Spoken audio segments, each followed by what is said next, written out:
Donald Sutherland's life was one of fierce talent, stubborn endurance, and quiet rebellion. Born on July 17, 1935, in St. John, New Brunswick, in the midst of the Great Depression, he grew up in a family that valued intellect and discipline.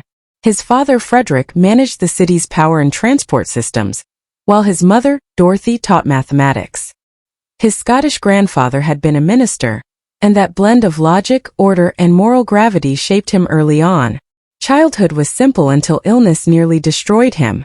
At 14, he was struck by polio, rheumatic fever, scarlet fever, hepatitis, pneumonia, and spinal meningitis. His body collapsed. One leg remained shorter for life. For a few seconds, he even died before being revived. The ordeal left him with frailty, but it also gave him a hunger to live through stories, to find meaning in imagination rather than the pain of his body. By his teens, he was mimicking teachers and radio hosts, performing comic skits that cut to the truth of people's behavior. He started working at a local radio station at 14, reading the news, calling sports, and even announcing obituaries. He earned 35 cents an hour and delivered milk before dawn to 47 houses, all while studying full-time. He dug construction ditches in the summer, scraping by on exhaustion and ambition. Movies became his escape. He sat in dark theaters for 15 cents, memorizing every gesture of Humphrey Bogart and sketching portraits of actors he admired, selling them for 50 cents apiece. Acting began as survival. He entered the University of Toronto in 1953 to study engineering, a compromise to please his father. But one dare changed his life. He auditioned for a college play, his first, and got the role. From that point, theater consumed him. He graduated with degrees in both engineering and drama, but turned down stable job offers to chase the uncertainty of the stage. In 1957, he borrowed $250 from his mother and sailed to London to study acting. The money vanished quickly. He dropped out, joined a repertory theater, and lived on bread and tea, performing to half-empty rooms in Scotland. He lost 30 pounds but refused to quit. In 1962, broke and starving, he was rejected for a role because he didn't look like someone who had ever lived next door to anyone. The cruelty nearly crushed him, but he kept going. His first film credit came in 1963, uncredited and poorly paid.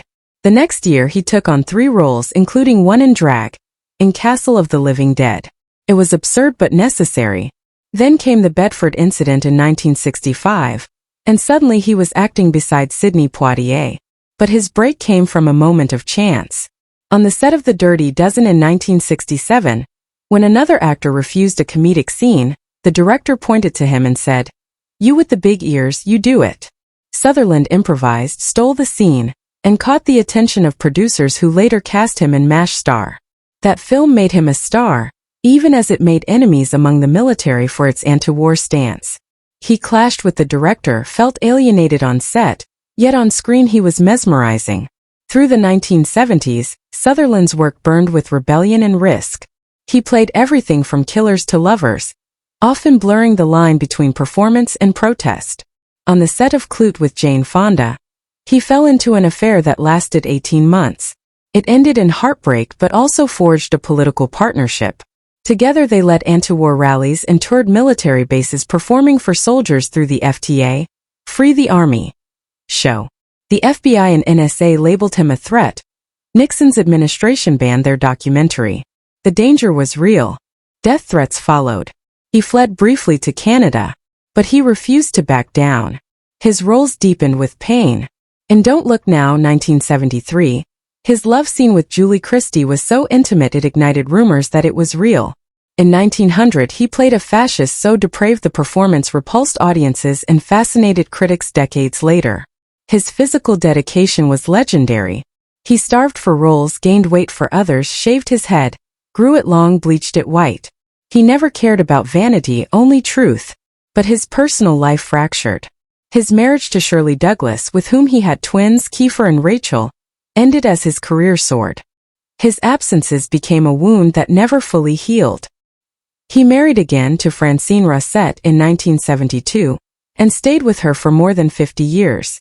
They had 3 sons, Reg, Rossif and Angus, named for directors he admired. Even in stability, he remained haunted by guilt over missed time. "Everything was my fault," he admitted years later. His son Kiefer echoed that they only truly connected during holidays. Yet Sutherland's drive never faded. He filmed endlessly, sometimes 6 movies in a single year. In Ordinary People, 1980, his portrayal of a grieving father was quiet and devastating. The Academy ignored him, but audiences didn't. His performance felt like confession, a man reliving the isolation of his own hospital childhood. He followed that with roles that carried similar gravity. The weary investigator in Citizen X, the ruthless general in Outbreak, the tormented warden in Lock Up, the manipulative priest in the Rosary Murders. He immersed himself in research, studying surgeons for Threshold, learning fire science for Backdraft, reading Soviet archives for Citizen X. The work wasn't just acting, it was obsession. His 2003 role in The Italian Job showed the same introspection. Playing the mentor who dies early, he insisted on filming his death scene first, a ritual confrontation with mortality that he'd carried since a tumor scare decades earlier. He brought the same integrity to every project, from The Mechanic to The Hunger Games, where he transformed President Snow into a chilling symbol of power. He wasn't offered that part. He wrote a letter to the director explaining who Snow truly was, a man who hid brutality behind elegance. The letter changed the film. New scenes were written just for him. He turned a supporting role into the story's heartbeat. Sutherland's life was a study in endurance. Injuries from decades of falling in death scenes left his shoulders shattered. Arthritis and hearing loss slowed him, but he never retired. He said retirement was death for an actor. He kept going even as illness caught up with him. He smoked 4 packs a day for years, developing COPD and prostate cancer, yet he continued to film. On The Undoing in 2020, he worked with oxygen tanks between takes and still delivered a performance that won him a Critics' Choice Award. He loved cars almost as much as acting, particularly the Mercedes-Benz 450 SEL 6.9. He owned 5, one on each continent, just so he could drive the same machine wherever he was. In the 1960s he had bought a Ferrari 275 GTB4, but when it broke down and later proved impractical for driving his twins, he sold it. He often said he regretted that car his whole life, a symbol of choices made between freedom and responsibility. His activism remained constant. From his anti-war tours in the 1970s to narrating documentaries on the Darfur genocide, he used his voice for causes that mattered. In 2017, at 82, the Academy honored him with a Lifetime Oscar. In his speech, he thanked not people, but the characters who had carried him through life. It was pure Sutherland, humble, wry, and honest. He mentored younger actors with the same quiet generosity he brought to his performances.